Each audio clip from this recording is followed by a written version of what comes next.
Picture this: a rainy night in Atlanta, where a weary waitress, scraping by on tips, spots two shivering orphans outside her diner, their eyes hollow with hunger. Without a second thought, she hands them plates of warm food, a simple act that sparks a chain of events so extraordinary it'll leave you breathless. This isn't just a story. It's a testament to the power of kindness, with twists that'll tug at your heart and shock your soul. Want more stories that inspire and surprise? Subscribe now to our platform for exclusive tales of hope, courage, and redemption. Don't miss a single word. Alara Johnson was no stranger to hard times.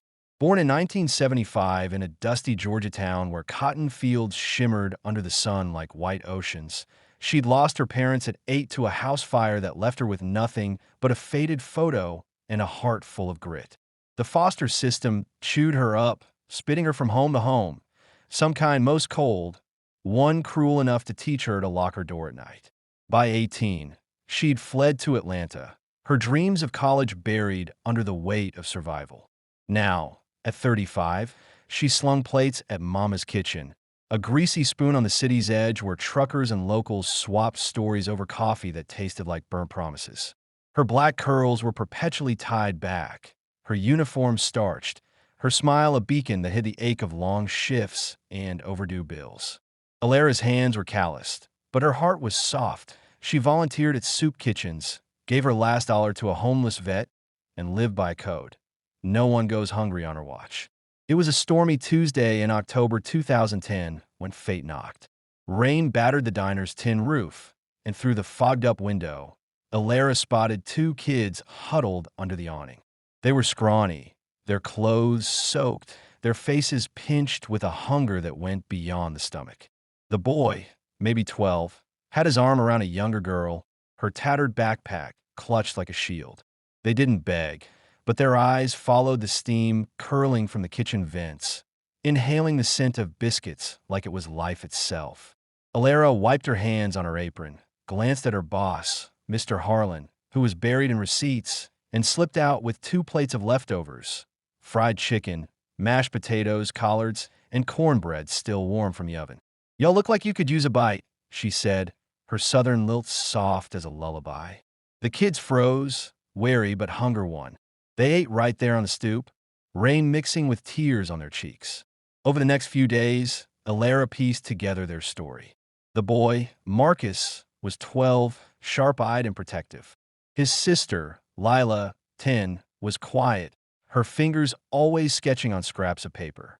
Their parents had died 6 months earlier in a car crash on I-85, victims of a drunk driver. An aunt, Rita, took them in, but she was a storm of her own, drinking away their parents' small life insurance payout, leaving them to scavenge. When Rita's boyfriend turned violent, Marcus grabbed Lila and ran, hitchhiking to Atlanta with nothing but a backpack and desperation. Alara couldn't turn away. She started sneaking them meals after her shifts, letting them linger in the diner's back booth during quiet hours. She taught Marcus to count change, watched Lila doodle flowers on napkins, and felt a spark she hadn't known since her own childhood dreams faded. Mama's Kitchen became their sanctuary. Mr. Harlan, a gruff Korean War vet with a limp and a heart bigger than he let on, grumbled about strays, but slipped the milkshakes when Alara wasn't looking. "Don't make a habit," he'd mutter, but his eyes twinkled. Alara's apartment was a cramped one-bedroom with peeling wallpaper and a leaky faucet, but she made space, buying a pull-out couch from Craigslist with her tip money. By December, she'd navigated social services with help from a sympathetic caseworker, Ms. Carter, who bent rules because she saw Alara's heart. Paperwork made it official: Alara was their foster parent. That Christmas, they decorated a scrappy tree with popcorn strings, and Alara baked her mama's chocolate fudge cake, the kids' laughter filling a home that had been silent too long.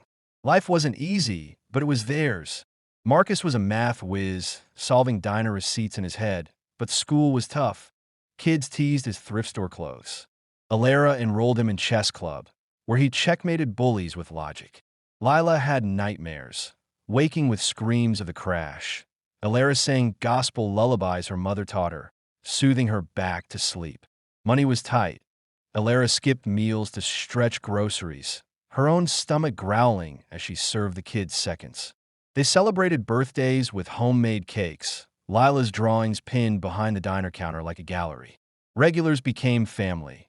Big Joe, a trucker, taught Marcus about engines. Ms. Evelyn, a retired teacher, tutored Lila's reading. Alara's dream of a cafe faded, but seeing the kids thrive was worth it. The first twist came in spring 2011. Rita, the aunt, showed up at the diner, sober and polished, claiming she'd changed. She flashed papers, saying she wanted Marcus and Lila back, and access to their inheritance, a trust fund their parents left. Alara's heart sank. Rita's eyes gleamed with greed, not love. Court loomed, a battle Alara couldn't afford. A diner regular, Mr. Ellis, a retired attorney with a cane and a fire for justice, took her case pro bono. He dug up Rita's DUIs and neglect, convincing the judge to keep the kids with Alara. Rita left, spitting venom. "You'll regret this, waitress." Weeks later, Alara's tires were slashed outside her apartment. Coincidence? She didn't know, but she started double-checking locks, her sleep restless. The years rolled on, each with its own rhythm. By 2013, Marcus was 14, fixing the diner's jukebox for fun, his mind buzzing with gears and numbers. Lila, 12, painted murals on their apartment walls, flowers blooming in acrylics. Alara tried dating. A mechanic named Troy, kind but skittish about her instant family. When he bailed, she hid her tears, pouring love into the kids. Marcus won first at a science fair with a model solar panel. Lila danced at a recital, her grace stealing breaths. Alara attended every event, her feet aching from double shifts but her pride soaring. The diner was their anchor, its neon sign a lighthouse in their stormy world. Disaster struck in 2014. Mr. Harlan had a heart attack, gone before the ambulance arrived. His son, Chad, a yuppie with no love for the diner, took over, cutting staff and corners. Alara rallied the crew, organizing petitions to save Mama's Kitchen, but Chad sold it to developers for condos. The diner closed, its sign unplugged, leaving Alara jobless. She pounded pavements, landing at a chain restaurant with fluorescent lights and fake smiles, a far cry from the warmth of her old haunt. The kids noticed her weariness. Marcus mowed lawns, Lila sold sketches at flea markets. Their hustle broke Alara's heart, but strengthened their bond. In 2015, a hurricane hit Atlanta's outskirts, flooding Alara's apartment. They lost clothes, furniture, Lila's sketchbooks, everything but each other. They bunked in a shelter, Alara spinning stories of her childhood to keep spirits up. Marcus met a volunteer engineer, Mr. Patel, who saw his knack for mechanics and offered mentorship, planting seeds for a future. Lila, inspired by the devastation, started a community garden in the rubble, turning debris into hope. Alara worked nights cleaning offices to rebuild, her body protesting, but her will ironclad. High school brought new battles. Marcus, now 16, faced bullies who mocked his weird family, a black foster mom and a sister who wasn't blood.